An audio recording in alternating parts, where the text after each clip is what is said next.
Good afternoon, everyone. Thank you for joining me today. My name is Carrie Simpson. I am the founder of Managed Sales Pros, and I have an all-star cast of attendees with me today.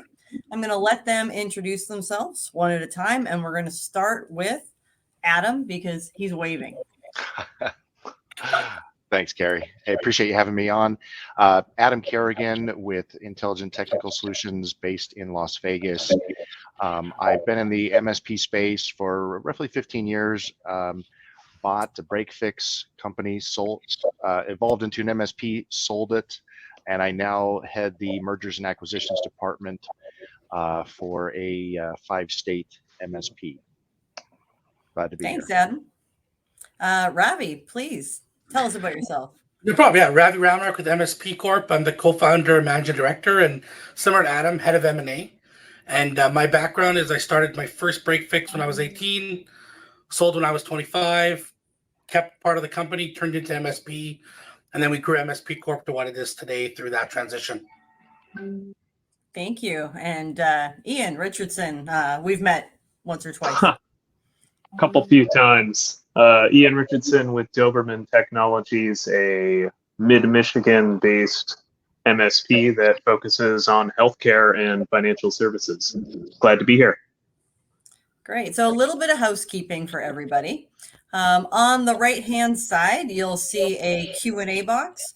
Anybody on the webinar today, you're more than welcome to type in questions that you'd like to ask the presenters. If you'd like to ask a specific presenter, please indicate that so I know who to direct the question to. I try not to interrupt the speakers when they're talking. So if you have a question in the middle of somebody's content, type it on in and we'll get to as many of them as we can. I scheduled an hour and 15 minutes for this webinar because the Q&A sessions for larger events normally goes over by a bit. But please don't feel like you have to stick around for the whole event. If you had your questions answered by minute 60, the replay will be available and sent out to everybody that registered. So again, I just want to take some time to thank everybody for taking an hour to join us today. It's a busy time of year for everyone. It's conference season. We're all getting ready to do a lot of interesting stuff over the next week. So we do appreciate the hour with us. So the thing I wanted to start with today was talking about how to make sure your business is healthy enough to sell to begin with. So Ravi, if you don't mind sharing a little bit about what MSP Core and of course other organizations are going to look for when it comes to buying a smaller MSP. Thanks, Carrie. So I think the big three things to keep in mind if you're like we'll say smaller is $1 million in revenue and about $200,000 to $300,000 in either net income or EBITDA, depending on how you manage that. The three big things are, where is the operator stance in the business? So how involved are you in the business, even at a smaller stage? Because if they're looking to buy you, are they going to just pick your team up and your customers and move it to a larger MSP? So like an integration plan? Are they going to keep your current MSP and replace you as the operator?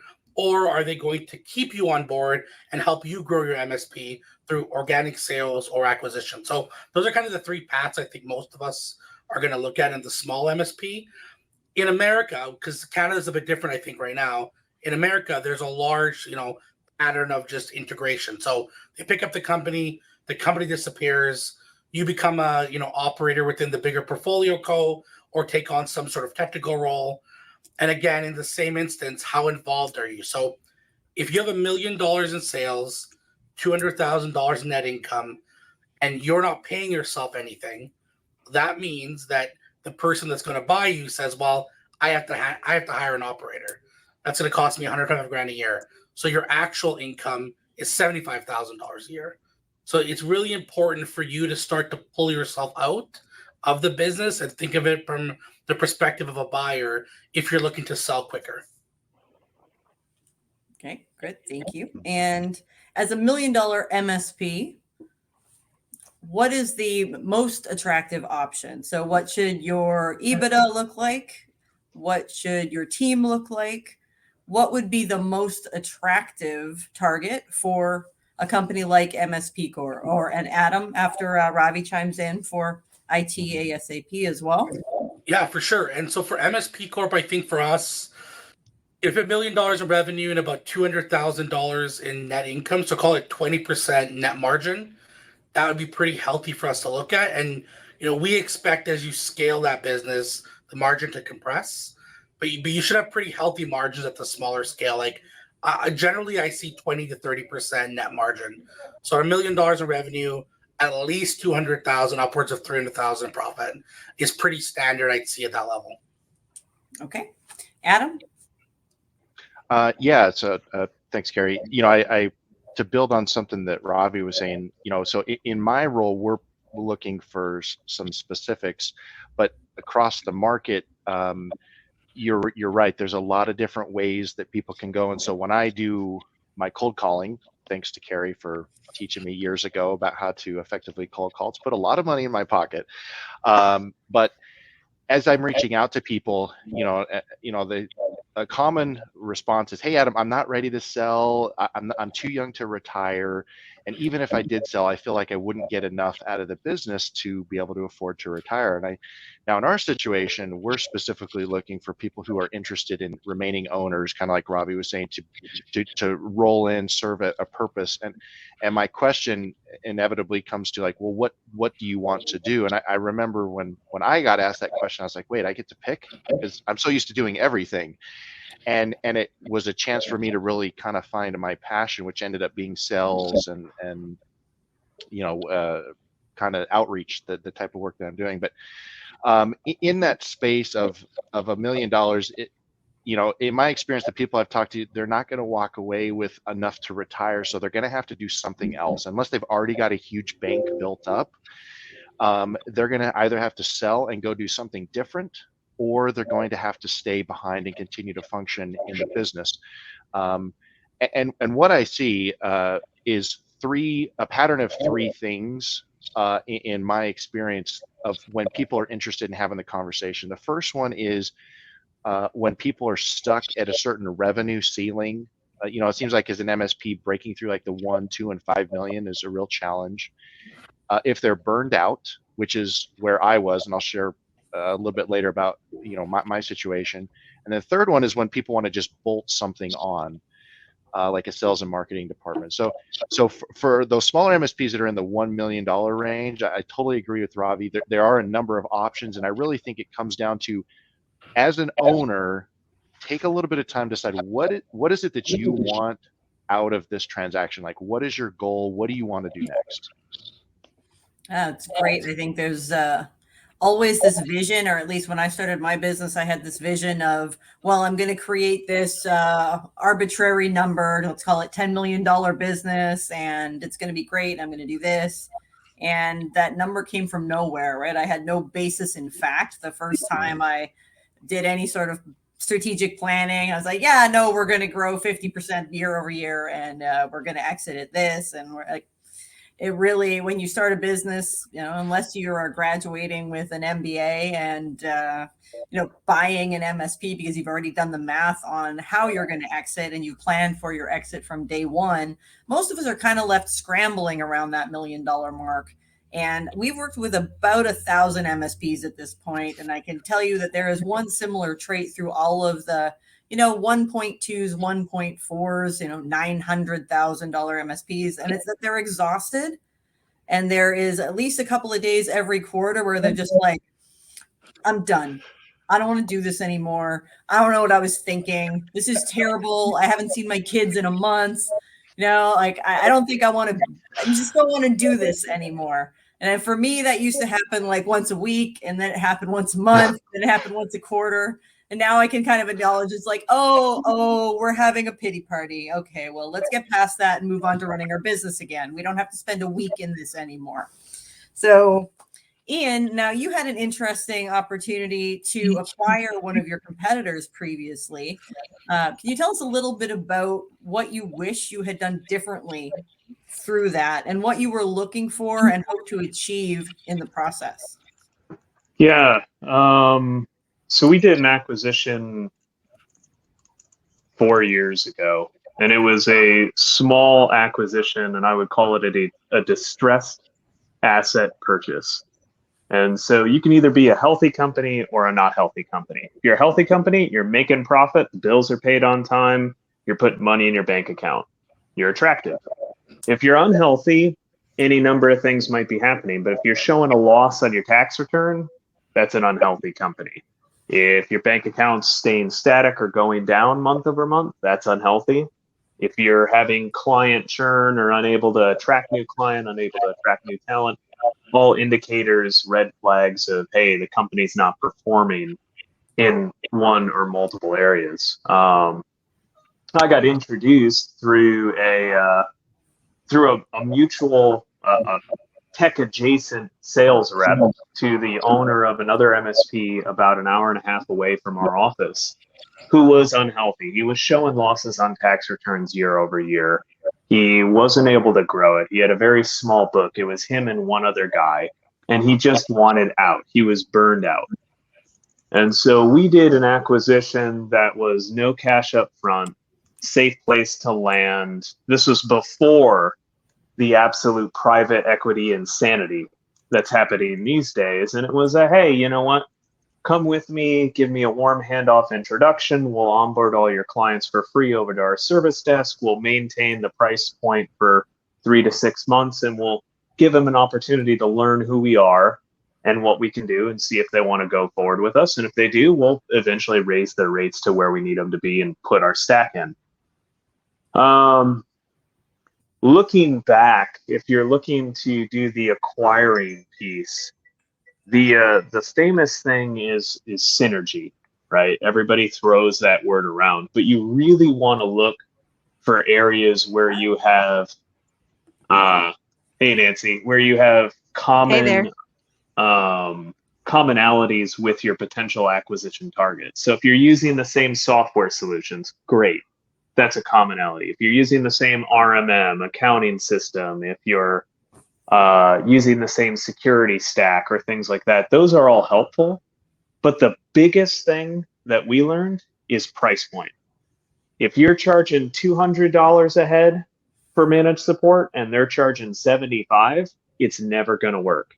You're never going to be able to sell that gap without a precipitating event. I've taken plenty of accounts that were paying $75, $100 a head and right-sized them up to our price per seat. But that's only after they had a catastrophe occur at their business. So their current guys had to let them get hacked. They had to have data loss. They had to have revenue loss to where they really suddenly start taking that hard look. And you say, well, let's walk through your bill, and you're not doing this, and that's why this cost is here, and you're not doing this, and that's why this cost is here. And that'll get someone to do it. But from an acquisition standpoint, where you've got to ingest 10, 20, 50, 100, 400 clients over the period of months, it won't work. So you got to be close. If it's more than 20%, I would never buy someone again. 20%, I can see you being able to raise rates by 3 to 5% per year over 3 to 5 years and get them up to where you need them to be, especially after you build trust over 6 to 9 months. So that's a smaller MSP buying another smaller MSP. Ravi, have you had the same experience when it comes to tucking in smaller MSPs to a much larger platform?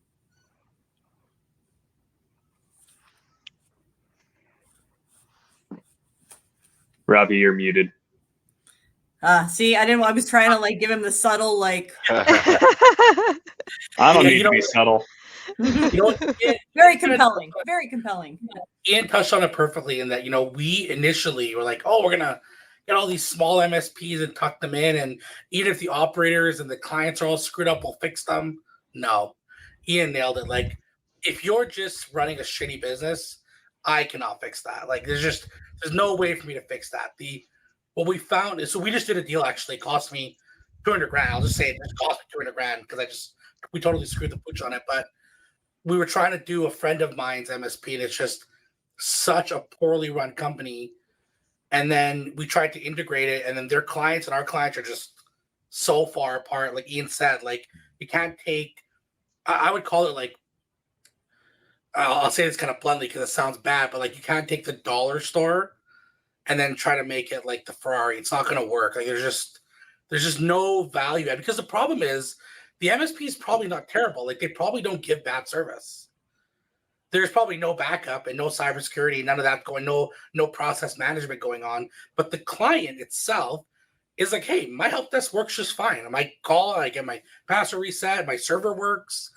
And you're like, yeah, but you're missing all this. They're like, well, that doesn't, I've had this for 10 years working just fine. So yeah, like I said, there's really a big disconnect. So now we look at the operations and like, hey, we're actually coaching about 20 MSPs right now that are around the $1 million range. And what we do is I talk to them once a month and I'm like, show me your process management, show me your ITSM, go talk to True Methods, go talk to C-level, go get your company set up properly and do this so we can give you max dollar later. So we actually, during this whole journey with MSP, 2 years ago, a couple of MSPs we talked to, we've now purchased them because they've gone and fixed everything themselves.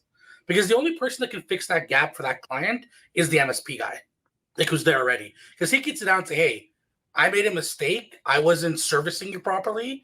But listen, I want to fix that for you. I want to make sure that you're running the way you should be and make sure you're compliant for your insurance. And you know what? 90% of that guy's clients were like, great, you know what? We trust you. We know you're not going to gouge us. We'll let you raise it up to 150, 200 a seat, and we'll live with you.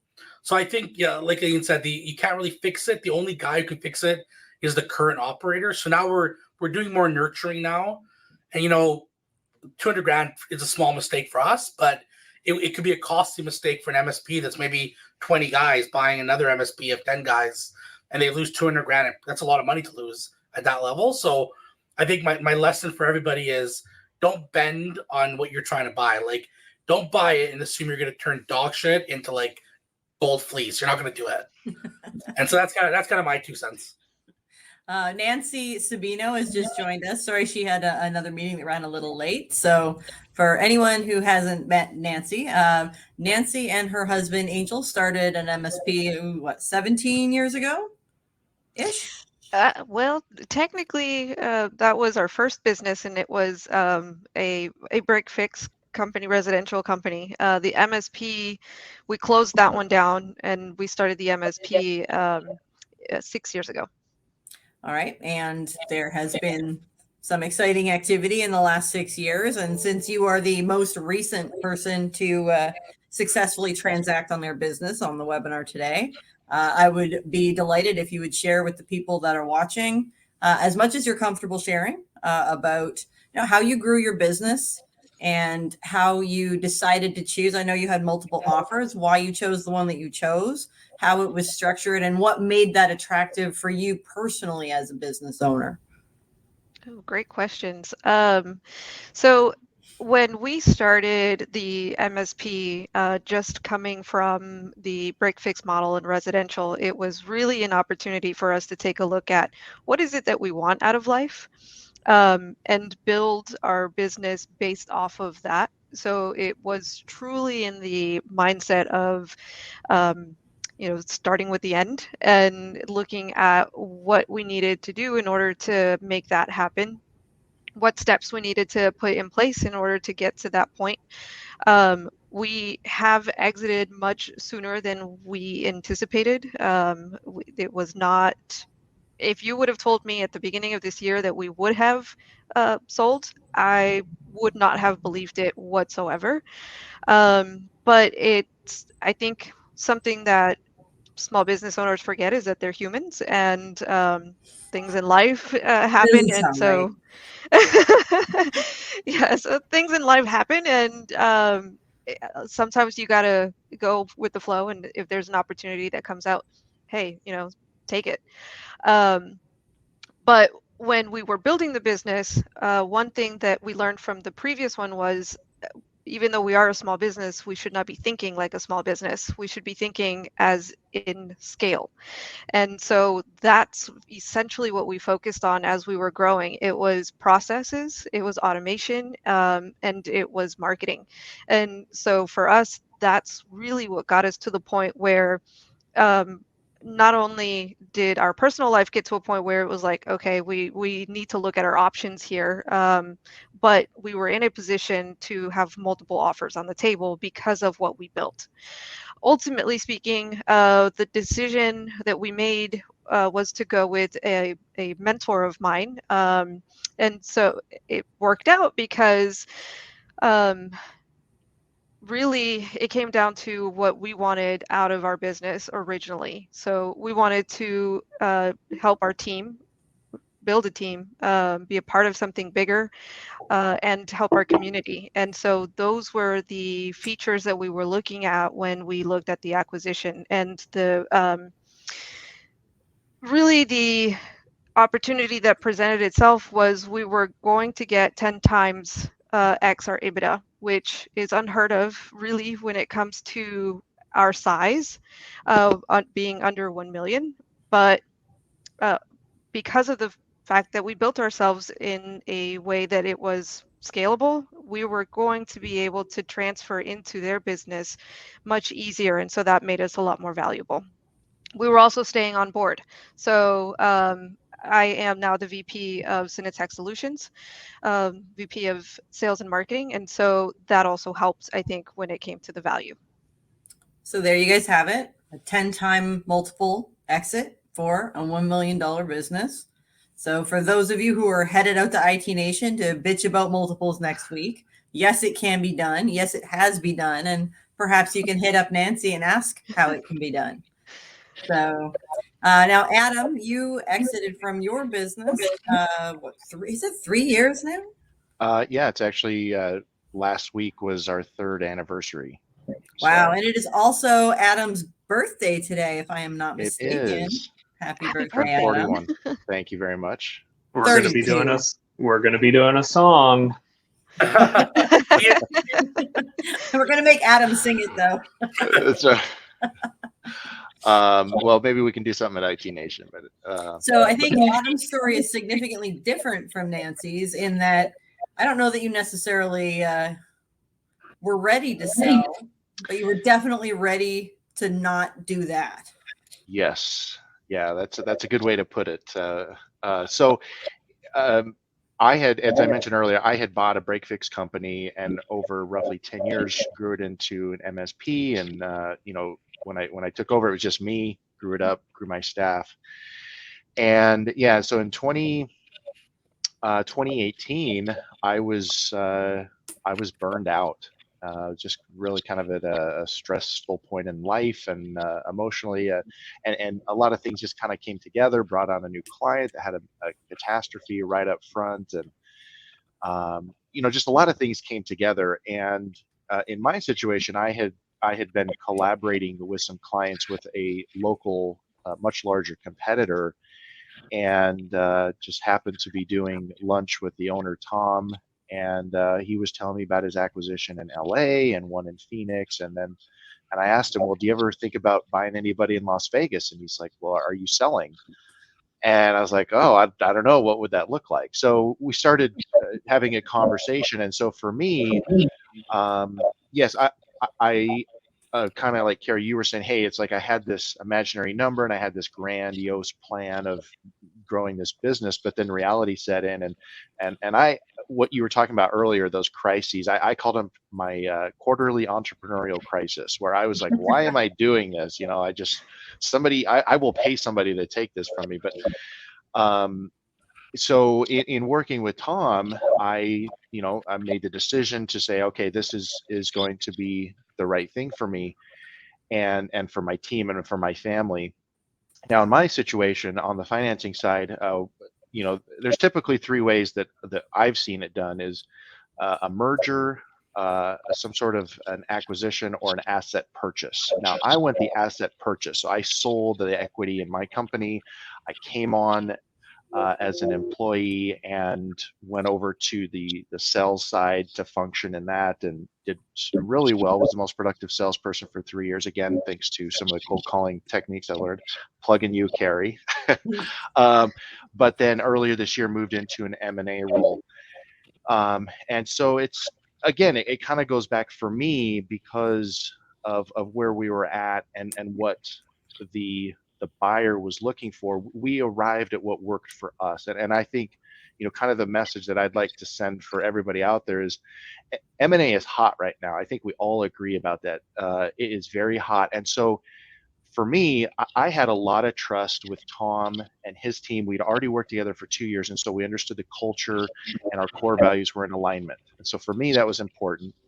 And then secondly is we were able to come together about what the financing piece meant. So for the listeners out there, what I would say is if you're in that spot, just because you might be in a distressed position, there's going to be repercussions and consequences of the decisions that you make. So I would take time, consult with professionals, your CPA, your attorney. Don't make rash decisions because they're going to be lasting. And approach it from, hey, there's different ways that this deal can be done. And just like we were talking about earlier, if somebody's coming to you, you're selling $75 a head, and the company that's looking to buy you is $200 a seat, then you might not be a good fit. You're probably going to lose a lot of your customers. And if your earnings are based on retention, then that's probably going to take a big hit. So it might be a better idea to say, okay, let me find somebody that's more in line with where we're already at. And so that we're not just completely shedding a whole bunch of our clients. So anyway, I feel like I'm getting a little bit off of where I was at, but bottom line is trust was huge, and culture, and then just coming to numbers that we both agreed on. Great. So there's some questions coming in. So I'm going to stop and I'm going to ask a couple of questions to people. So Ian, while you were chatting, somebody asked a question about elaborating on building systems at the $1 million mark for an MSP. What would you say would be the most important thing to begin with, and how do you go about building process? So I always look at process and procedure as two halves to the whole. So the process is what you do in a sequential order. The procedure is the how. So you might have a sales process that consists of get the lead, qualify the lead, do a discovery, build a proposal, close the deal. That's your simplistic sales process. The procedure for each step is, here's how you qualify the lead. Here's how you perform a discovery. Here's how you build a proposal step by step. So kind of two parts. Process is usually the easier part of it because it's simple. Processes are designed to be simple. You can anyone a process document, they can understand, well, this is how they sell. This is how they service a client. This is how they onboard a client. This is how they offboard a client, whatever. The way we started down this rabbit hole was back in 2016, 2017, and we made our top 25. What are the 25 things that we do all the time? And that list was partially made by things that we did and partially made by complaints that we were fielding. So, hey, if we're having a complaint around X, we should probably process this out because we can maybe solve the complaint. Hey, we do, we swap 250 desktops a year. We should probably have a process around that because we do it all the time. So we made that list and just built it out. You grab your team, you build out how you do it. Start with what you have today and document at least how you're doing it today, and then improve on it. And you form a cadence on how do you review it. I'm a big fan of Tom Patterson, as anyone who knows me even remotely at all. And one of Tom's methodologies is a construct called the 4 helpful lists, which you take any topic in the world and just ask yourself 4 questions. What's right about it? What's wrong about it? What's missing from it? And what's confused? You build out those lists, you keep what's right and make sure you optimize it. You fix what's wrong, you add what's missing, and you clarify what's confused. It's a pretty good improvement exercise, and it's based off of perspective. So before you randomly start throwing stuff at the wall, you try to figure out what's really broken in the topic and prioritize that, stack rank it, and make a sequence and build from there. So hopefully that helps whoever asked that question. if you if you need a follow up or whatever, I'm certain Carrie can put my contact info down. I'm more than happy to dive into it with you. Thanks, Ian. And Ravi, question for you, since you've worked with multiple MSPs at different sizes. What are typical salary ranges for a $2 million sized MSP for a business development role or a daily operator role? BDO role at that size, probably in the 90 range plus commission. Total compensation, probably about 110, I would say, is going to get you a pretty good BD as long as there's like a good compensation package. For the operator, so that's a tricky one because like I have some operators who are 50% salary and 50% growth. So I think what you need to do is you need to decide, first of all, how are you going to grow the company, or are you going to keep it organically the same and just find internal synergy? And then you can value the operator that way. So I've seen operator salaries from 110 all the way to 280. And it really just came down to how much value the operator was going to add to the company. So we just recently did a deal with an operator. He's making 200 a year plus an $80,000 performance bonus, and that was only a $5 million MSP. So at the $2 million range, I don't think you're far off from that. I think for a good operator, 125 to 150 is probably reasonable to balance. At least from the M&A side, I would put that number in as an operator, whether you're 200 or 80. I'd put that as a general operator. Ian, yourself, you're in the US. Is it different there? I'm a big fan of using data and not my own experience. So if you look at Paul Dippel's stuff, which is across a huge subsection of the market, Paul and Brian and those guys put out a chart every year based off of the year's numbers where they normalize and take all the accounting silliness out. Fair market comp last time I looked, which was last year, was around 45,000 a quarter for the $1 to $2 million range. So if you're a single owner operator, you should be getting paid 45K a quarter, or about 180,000 a year. Okay. So I think that's it for questions for right now. So we've talked a lot about like, what do you want to do if you are a small company and you want to do something new, you want to exit. I think the biggest thing I learned from my exit was I was convinced that my first exit was going to be my only exit, right? Like I had a couple of offers that I turned down. They weren't great offers, but they certainly weren't what I wanted, which was to be done.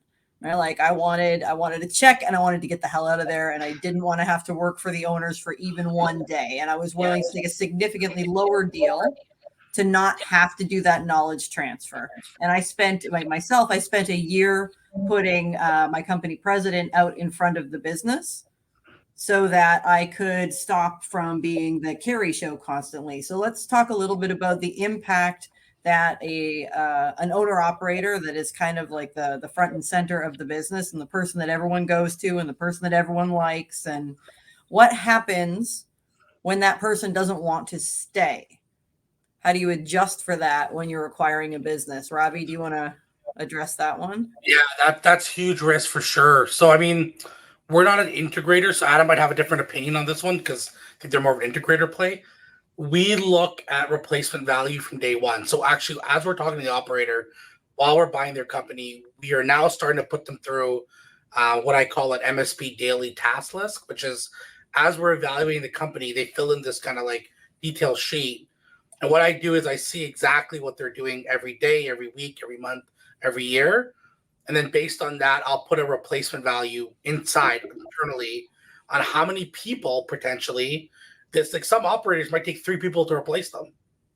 Just they're so good at what they do. You need like an accounting, a controller, and a salesperson. So I would say it is truly deal per deal, but you need to get out in front of the operator and say, are you looking to stay? Are you looking to go? What's your plan? And what can we do to get you to stay? That's a big one, actually.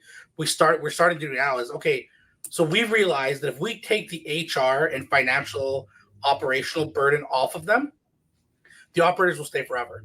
Because the sales is the fun part. The team building is the fun part. They don't want to hire people. They don't want to fire people. They don't want to discipline people. And they don't want to do accounting with controllers every day because they drives them totally nuts. So we're finding if you take that away, they'll stay forever because they're having fun. So I think that to answer your question, short term, you can't do much to mitigate the risk. Really, it's just we have one operator that got cancer and is dying. Like, okay, well, what are you gonna do there? Like, you can't do anything. So as a business owner, what do you do? So I own $1 million MSP. By this time next year, I want to be a $1.4 million MSP. And the year after that, I'm hoping to be a 1.6. And then the year after that, I want to be 2. But I want to start preparing my business for exit. I don't want to work more than 5 more years. Yeah. What does the owner, operator, or the CEO need to do in order to make sure that they don't have to go along with the deal? Like, if you just want to be done. That's a great question, because there's 2 paths. Okay, so path number 1 is you sacrifice your own income and you hire an operator and you treat the company like an investment. So then that's sacrificial, though. Like, you're going to get a max multiple of, like Nancy, 6 to 10 if you do that. So it's like short-term sacrifice of 1 year, maximum return in 1 year. Mm-hmm. That's one option. So just sacrifice yourself, make no money for a year, put an operator in place, and then you start to look at it as an investor. What would the investor look at? And like Ian said, you can go to Service Leadership, buy their little booklet for like $1,000 or $2,000 when it's on sale, and you can actually build your MSP around that index. So that's option number 1. Option number 2 is you take one of your senior techs or sales reps, they're depending on how your organization's growing, and you start to groom them. And you basically tell them, hey, in 1 year, you be upfront with them. In 1 year, I'm going to try to sell the business. It might not work out, but I'm going to try it. So you're going to make a good amount of money from the bonus I'm going to give you, and I want you to stand as the operator. And I'm going to groom you so that when I go to market, I can just say, hey, I'm actually hands off now. This is my operator, and I've replaced their job internally. So that's an easy one sometimes, because it takes a year to coach somebody really to run the company. Because even if you're a $1 million MSP, you might have 5 or 6 staff depending on your profit margins. So you still need to be a bit of a manager, and that requires a bit of coaching. So again, 2 options. You kind of either groom somebody internally or sacrifice yourself and get an operator right away. So questions for Adam and Nancy. Now that you've both transacted and moved on and you're working for the companies that purchased your MSPs, what are the things that you wish you had asked about that you may not have, or structured differently if you'd known the option existed? Adam, you want to start? I was going to say, go ahead, first. Adam. Oh, me? Oh, okay. All right. Happy to go. So I feel like I was in a fortunate position because, again, I had worked with my company, Intelligent Technical Solutions. We'd collaborated for 2 years. So I felt like I got like the inside scoop before I went in. So I kind of feel like it's tough. It's a harder position when somebody doesn't quite have that length of a relationship. And so coming in, I knew that, hey, I really was able to pick where I would fit. I was able to pursue my passion. And, strangely enough, when I first came over, I know I had mentioned I went to sales. My initial spot was to go and lead the technical team. And during the transition period, about a month in, I was like, if I have to close another ticket, I'm going to put a gun in my mouth. I can't do this at all. And so I went to our CEO and I was like, I'm so sorry, but I made a mistake. And he's like, do you want your company back? And I was like, no, I'm not saying that.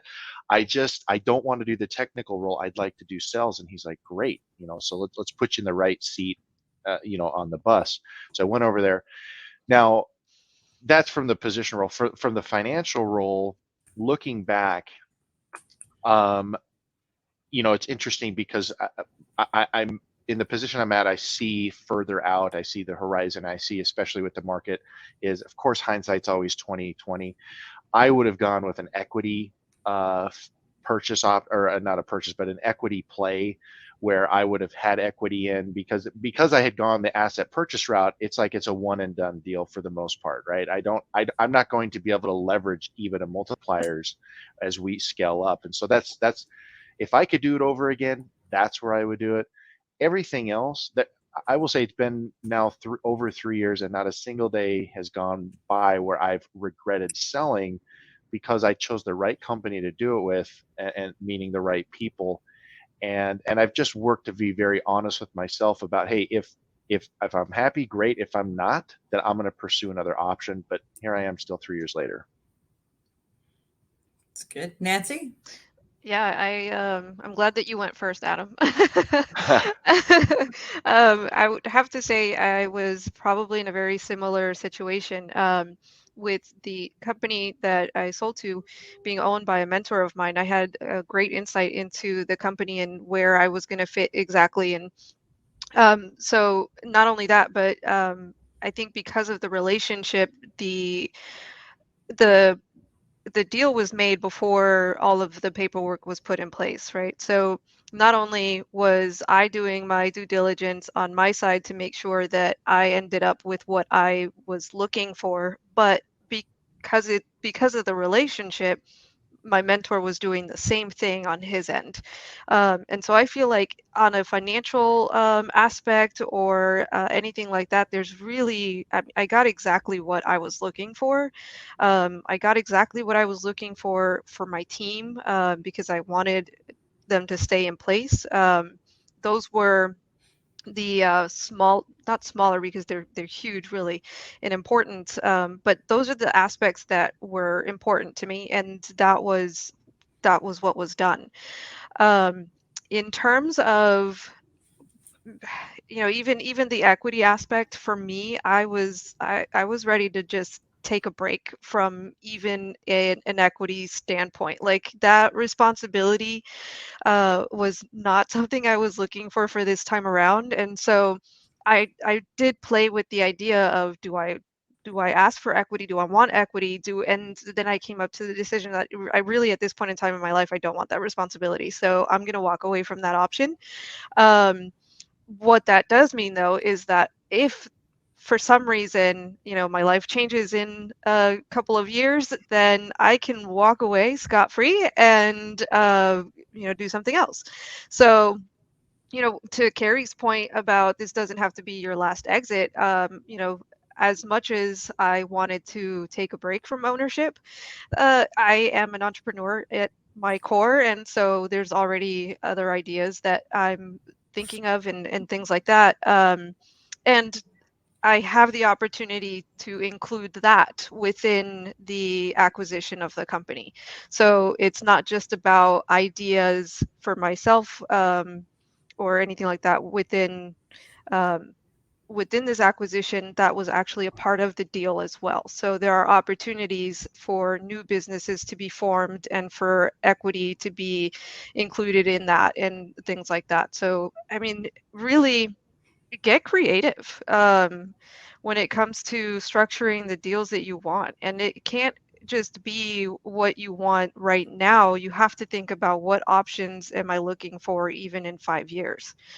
So if you are an entrepreneur at heart, like I am, maybe equity right now isn't what you were looking for, but having something written about opportunities in the future being available to you, even that is possible.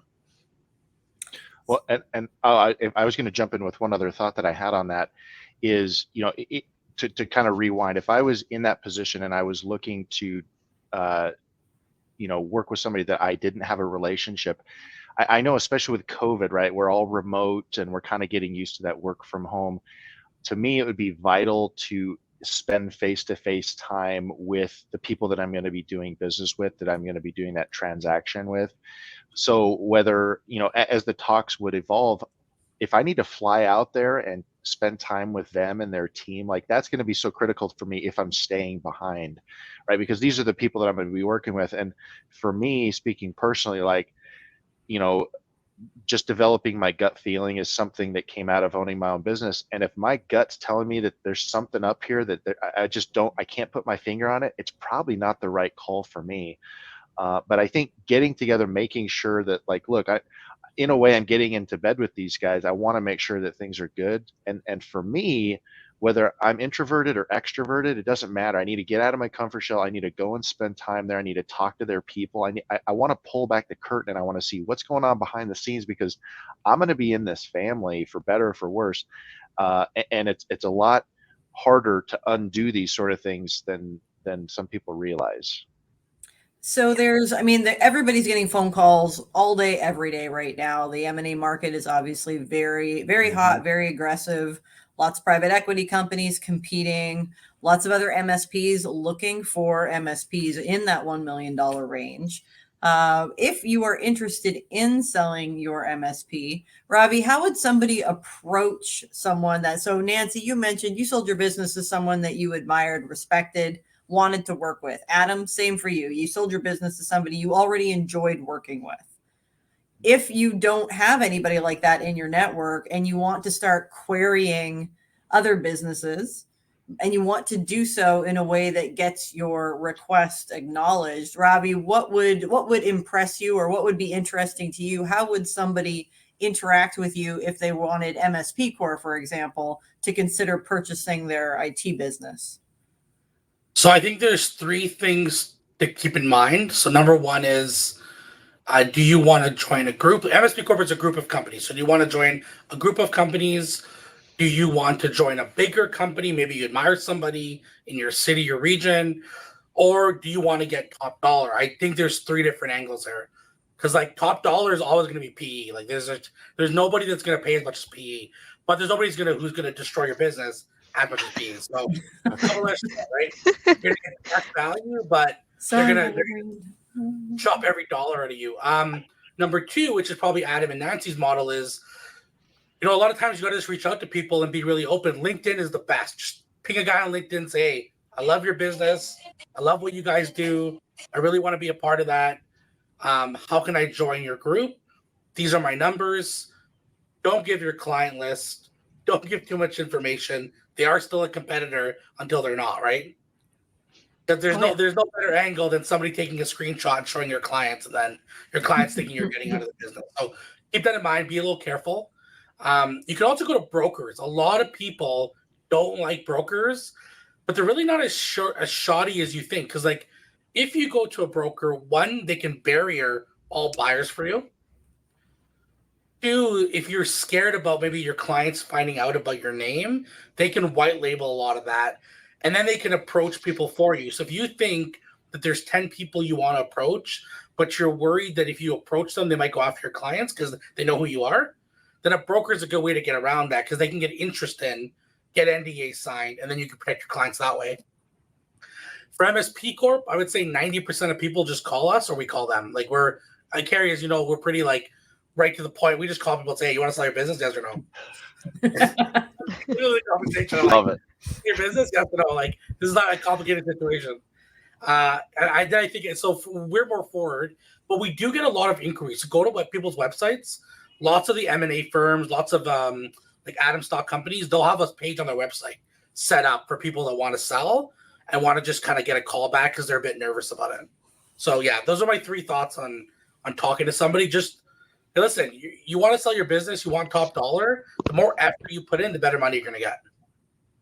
And what are the big red flags? So if somebody contacts you and sends you information, what is like something, if you see it, you're like, oh God, no.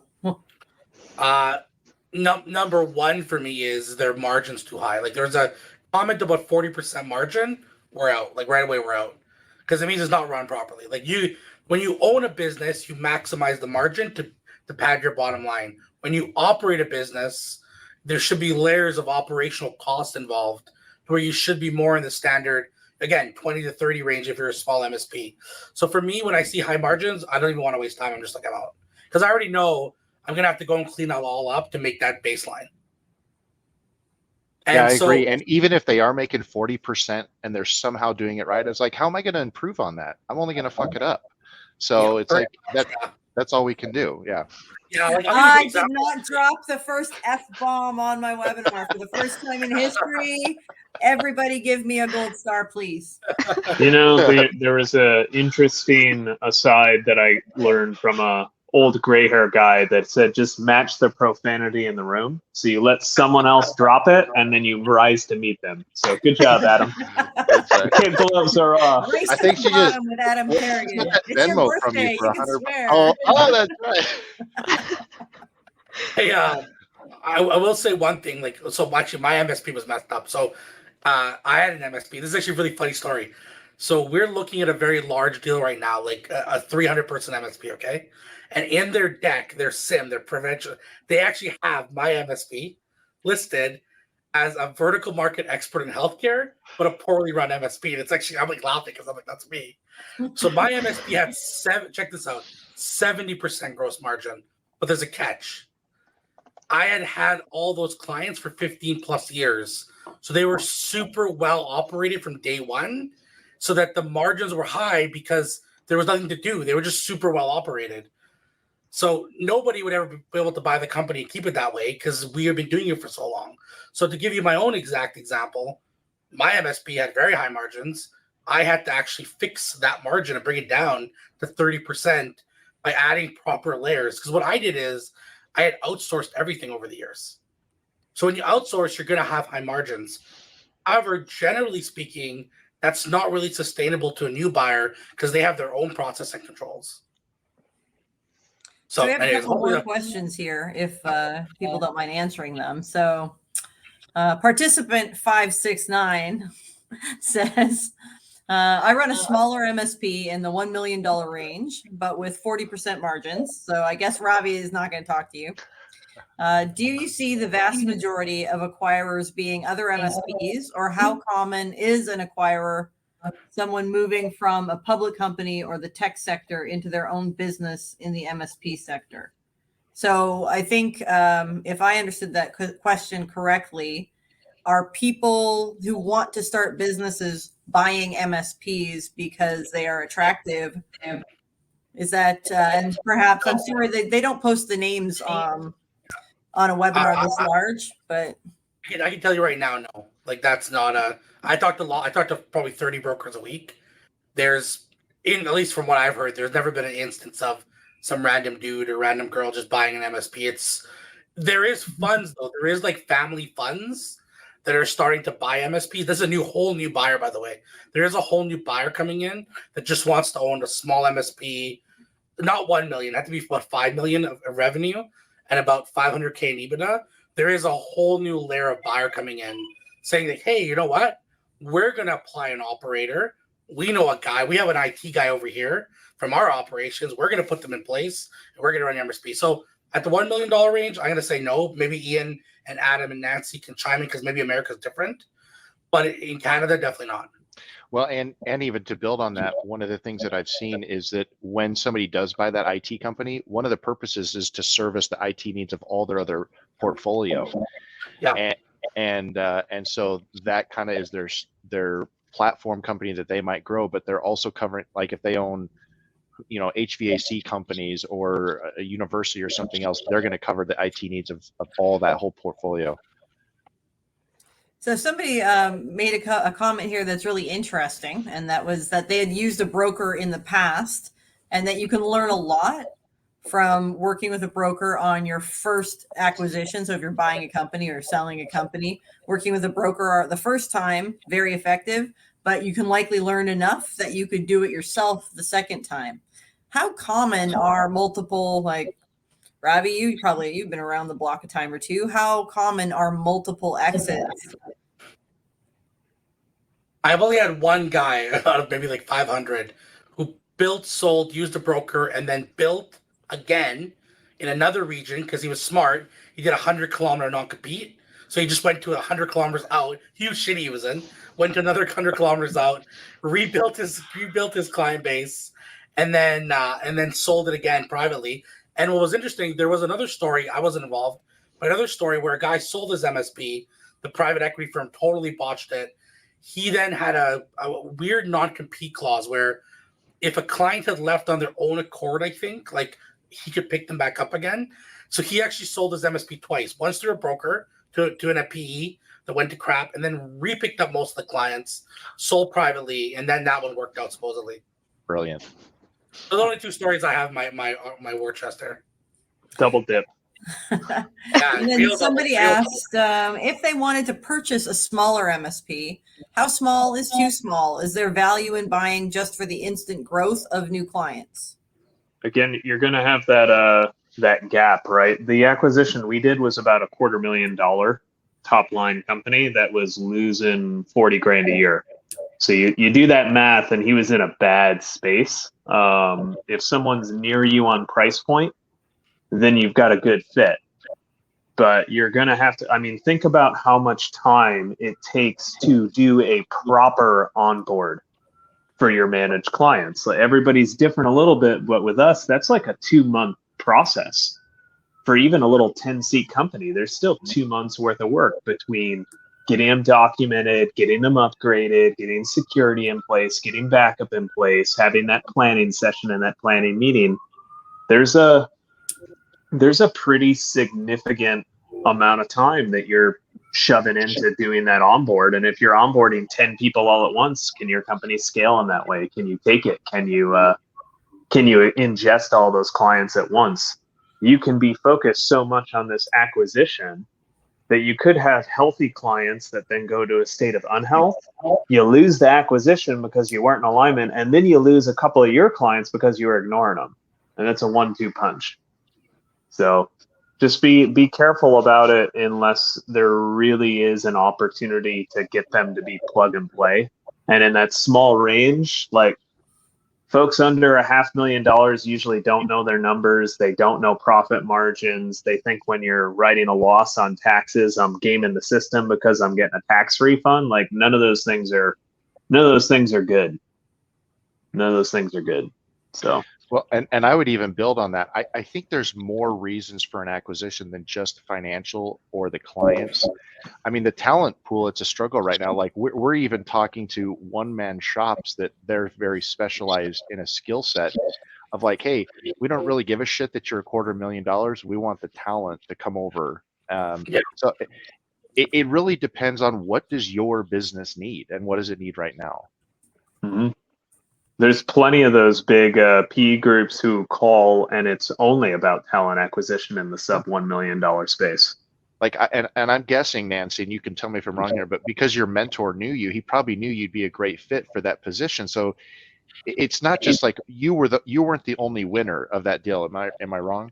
No, you're 100% correct. And I was going to say, to add some positivity into Ian's response, yeah, for sure, the talent is definitely a strategy when it comes to acquiring a smaller MSP, especially if you are very familiar with what assets they bring, what skill sets they have, and that is exactly our situation. Not only was it just me, but the rest of my team would add on to the talent of the acquirer. And so it became, where were there holes that needed to be filled within the talent pool? And my team was exactly what they needed. And so it fit very well. So let's talk a little bit about the process of acquisition and what the seller should be doing in the lead up time. So let's first of all, like, I understand the process of from getting to the initial conversation to the transaction, but Ravi, do you want to walk us quickly through the basic steps of it starts here, then this happens, then this happens, then this happens? Then I'd like to go into more like, when do you tell your clients? How do you tell your clients? When do you tell your team? How do you tell your team? So first, how do we get to that point? And then how do we make sure nothing blows up throughout the process? I have 2 minutes, Sally, but I'm going to start the conversation and say 3-step process. Again, always 3 steps for me. Step number 1, make contact.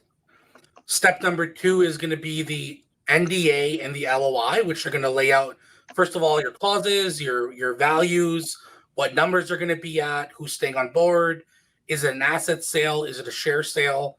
And then step number 3 will be due diligence and closing. And for most people, probably not sub 1 million, but over 1 million for sure, there's probably going to be a quality of earnings report done by a big firm. There's going to be probably a revenue analysis. You're going to have a full legal scope done. Make sure there's no lawsuits in your company. Make sure all your staff agreements are in place. Make sure your own operator is agreement in place. And Carrie, before I forget, I will share with you one slide you can send to all your participants that shows the entire process in one view. Okay, thank you. So give yourself 90 days, guys. When you start, assume it's going to take you 90 days to buy a buyer, 90 days to close the deal and 90 days to hand over operations or get comfortable with the new buyer. So always, again, 3 steps, 90, 90, 90. That's the real timeline, generally speaking, if you don't know the buyer and what's going to have to happen. And I apologize, I have to run because I have to, but thanks for everybody. Thanks, Ravi. Yeah, we are at time. I scheduled a little bit of extra time for Q&A, but of course, if you have things to do today, the rest of the webinar and all of the webinar, in fact, will be recorded. So guests, you're welcome to stick it out for the next 15 minutes. And Ian, Nancy, Adam, if you have somewhere better to be, I mean, that's fine. I'm loving this. Better, no, but sadly, I do have somewhere else to be. Thank you so much for having me. I absolutely love this, and I'm sure you can share my contact info if anyone has any questions for me. Very good. Thank you for joining us today, Nancy. Thank you. I think the one thing I wanted to touch on today for those of us who are left is the business-sized hole that selling a business leaves in your life, and how unprepared most of us are for that. Like the one thing that no one everyone wants to know about the money bits, and everyone wants to know about how the transactions take place. But the one thing that I noticed most after I sold my business was that I had no idea who I was anymore and what I did anymore and what I like. Now what? And here I am running a business again, because apparently that is what I do with my time. But there was like this enormous, like, the anxiety leading up to the transaction, the just trying not to blow it up when I wasn't getting answers on the timeline that I wanted, for example. Like, I'm not a very patient person, and I would send information to the seller, and then I would just like wait, and then I'd wait some more. And then I was like, no, you can't really send a snippy email to this. Like you don't want to blow this up. And like I want to say like 2 weeks just not saying anything to anyone, because I was like on eggshells constantly. Did you experience something similar, Adam, or did you go through a different kind of cycle? No, you're 100% right, because it's like, that was my baby, right? I devoted more time often to my business than to my family. And so, so it was unexpected for me. And it's something I talk about when I am prospecting with people is, it can be a blow to ego. It can be something that blindsides people, because they don't expect it, even though it can feel like a burden sometimes. It's, for me, it was something I was at least used to, and then suddenly it's gone, and I'm like, oh, I'm giving up control, and there's a lot of things that I had to reconcile with myself. Some things that just were unanticipated, but for me, what kind of got me out of that was, that I was fortunate enough to be with a good team that was supportive, especially during that transition period that Ravi talked about. And I would say that's pretty accurate. Like at ITS, we've just completed our 7th and 8th acquisitions. I was number 4, and it's about 9 months for that whole period to go by. Where I'm at right now is 3 years on, is because I'm in a seat doing something that I love. Are there days that I miss it? Sure. Are there the financial, like the equity, that I mentioned earlier? Like, yeah, man, that probably is something I could have done a better job on. But I look at now, hey, I'm happier. I'm still glad that I went this route, and the whole, I think, for me at least, slowly filled itself in. Good. You got hobbies, friends? I do. Spend time with your kids? On occasion, and I get my weekends back. That was a cool thing. So yeah, that is a very different adjustment, especially when you ran a smaller business where you had to do everything and you were on call all the time. And I mean, just being able to check out at 5 o'clock. I mean, that was a, like, is my phone like broken? Like, it's not ringing, like, what's going on here? Like, no, because now I have a much bigger team to support me. And that was one of the things that was important to me. So yeah, I think that's a commonality through most people. Like there's an enormous sense of relief followed by some anxiety, followed by relief, followed by anxiety. And then, yeah, and it's just like, for me, it was just like, just don't screw this up, Carrie. Like, keep your mouth shut for 2 more weeks. You can do this. No problem. It's going to be fine. And for me, I just handed it off to my lawyer at that point. And I was like, this is what I want. Don't bother me until the deal is done. Right? Like, get me the best deal you can. Don't come back to me with this and that. Like, you know what I want. If it's close enough to what I want that you're okay with it, let's make this happen. Like, I don't want to irritate the buyer with tiny little niggly things. And I don't want the buyer bothering me. And I know myself well enough. Like, when I go in to buy a car and the sticker price is $10,000, that's what I'm paying for the car. Right? If they want me to pay more than that, or buying a house, if it's $150 for the condo, that's what I'm paying for it. I'm not going into a bidding war. I don't want to hear about it. And if I'm selling my house, the price that's listed is the price I want for it. Don't come to me with an offer $10,000 below that. I don't want to deal with your stupid reindeer games. So for me, knowing myself as well as I do, it was better just to get my accountant and my lawyer together and say, please make this happen for me. And they know me pretty well too. So they were like, good idea. Right. But at the end of it all, it was like, oh, is that it? That, like, I thought there was going to be like fireworks and like maybe a parade. But all there was more work waiting for me, because my deal was not retirement level, right? Like, I'm going to have to exit again. So, Ian, now one of the things that your company specializes in, or your IT company specializes in, is helping companies exit and helping them prepare for that exit through strategic use of technology. Can you tell us a little bit about what it's like to help someone else get to that point? Yeah, I mean, all businesses are the same. That's the first big lesson that I've learned. Everybody has people, and they have stuff that they sell, whether it's a physical good or a service. They have customers, they have suppliers, there's ownership. Every business is the same. And so the same challenges that we had, most of our clients had. Sometimes it was financials. Sometimes it was, hey, our operating procedures aren't up to snuff, or we've got inefficiencies, or we're overstaffed, or we're understaffed, or there's a revenue hole, or whatever it might be. Having those conversations where it's, hey, Bob, you're 72 this year. What's retirement look like? Like, how's your wife feeling? How are your kids doing? How are your grandkids doing? When do you want to give this up? And having those intentional conversations with people to figure out, well, what was their plan, helped us position ourselves better. Because with tech, a big part of an MSP's game is infrastructure. And you're going to recommend a different infrastructure plan for someone who says, hey, I'm holding this for 10 years versus someone who's holding it for 3 years versus someone who's might be looking to transact opportunistically sometime over the next 12 to 18 months.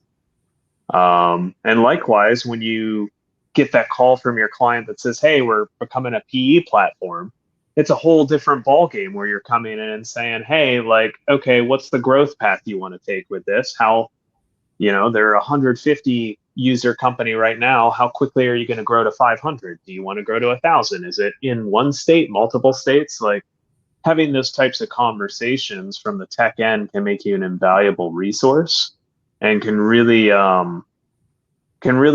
help your customer get to the exit they want. We have one. She was a veterinarian, and she had worked as a vet for a long time. Later on, she bought a vet practice. The vet had died. The owner had died. She bought it, rehabbed it, brought us in. We redid the infrastructure. She had us flip it to some vets that were there.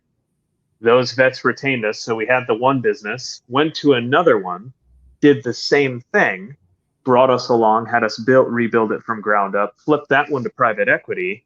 The PE group retained us, but they've got 10 other clinics throughout the state. And they said, hey, do you guys want to do these ones too? yeah, sure, why not? Nice. Sure. That twist my arm, right? Like, and so it's just, if you can be a resource and a value add, right? That old value added reseller. Well, that if you talk to the big VARs, they spend an immense amount of time before they bill a dime talking with people and bouncing ideas and doing connections and doing things. The really, really successful guys, that's how they're getting those $100,000 product sales and getting tagged along and things like that, and growing into a $100 million product based company, because they're bringing that extra value. And there's a lot of different ways to skin that value cat. So, well, and if I may, I have something else to throw in there to kind of loop off of what Ian was saying, but also a question you had earlier about what are red flags to look for. And as I've been talking with a lot of people, and something Carrie and Ian, I appreciate about you both is your story. As I'm talking with potential acquisition partners for us, it's interesting the stories that I hear. And if I was on the sell side, if I was looking to sell my MSP, I would be listening for what's the story that my potential buyer here is sharing. Like, what is their vision? What is their goals? Like, are they just buying companies because that's what everybody else is doing, or are they building something? It's like at ITS, we're at 22 million revenue. We have a specific plan to build up our EBITDA from 4.5 million to 5 million, get private equity funding, triple our size over the next 3 years, and really to make it rain for owners when they exit. And so, it just having a story, I think, is something, or rather the lack of a story, to me would really be a red flag of like, what's the plan here, guys? Like, what are we doing? Are we just doing this because everybody else is doing it, or are we building something more? I think it's a good note to end on. Like, not only are you thinking about why do you want to sell your business now, right? Like there was a lot of conversation about distressed MSPs, and like, you can sell your distressed MSP or you can fix your distressed MSP. I think that people get to the point where they are very frustrated with their business, and they wonder if it wouldn't just be like, shouldn't I just go get a job? Like, or their partner might be saying like, hey, maybe it's time to just go get a job. And one of the things that I like to remind everyone of is it just really takes that one opportunity to change your business from what it is today to what it might be tomorrow. And it could be like, Ian, you had a pretty significant opportunity hit your roster this year that completely changed the course of your business, which is amazing. Like, that's out there for everyone. And I'm not necessarily saying that Managed Sales Pros is the company that's going to help you find them, but we absolutely are the company that helps Doberman find theirs. So don't give up if you're just having a frustrated quarter or a frustrated year, right? You may have the opportunity, if you can ride it out for 6 more months, tolerate the mundane for 6 more months, put the work in for 6 more months. That's really all the time it takes to see a drastic turnaround in the way that your business runs. And I know this because, 4 years ago, I almost missed payroll, and my company was already 5 years old by then.